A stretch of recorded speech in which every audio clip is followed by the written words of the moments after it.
तालुक्यातील सर्व आंबेडकरी समाज बांधव आहेत त्या ठिकाणी जमले आहेत। या ठिकाणी जमण्याचं कारण असं आमचं की दिनांक 26/1/2026 रोजी प्रजासत्ताक दिनानिमित्त नाशिकचे पालकमंत्री गिरीशजी महाजन यांनी जे बुद्धी पुरस्कार संविधान निर्माते डॉक्टर बाबासाहेब आंबेडकर यांचं नाव बुद्धी पुरस्कार वगळलं, त्या संदर्भात आम्ही आज तहसील मॅडम आणि पोलीस ठेला निवेदन दिलेलं आहे। तरी आमची मागणी आहे की मंत्री गिरीश महाजन यांचं मंत्रिपद काढून घेण्यात यावे व त्याच्यावर ॲट्रॉसिटी अंतर्गत गुन्हा दाखल करण्यात यावा, हीच आमची मागणी आहे।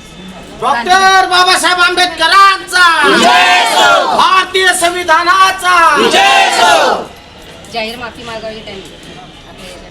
बाबासाहेब आंबेडकरांचा भारतीय संविधानाचा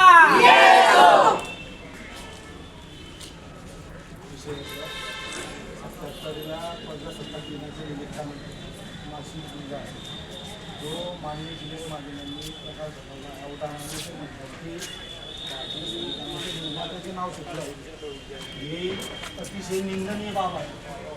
तरी या निंदनीय बाबच्या अंतर्गत जो आंबेडकरी समाजाचा आज हृदयाला तडा गेला आहे त्याच्यावरती ॲट्रोसिटी ॲक्ट अंतर्गत गुन्हा नोंद झाला पाहिजे आणि गिरीश महाजन यांनी संपूर्ण आंबेडकरी समाजाची संविधानप्रेमीची व्हिडिओच्या संदर्भात माफी मागितली पाहिजे, असं संदर्भात आमचं निवेदन आहे।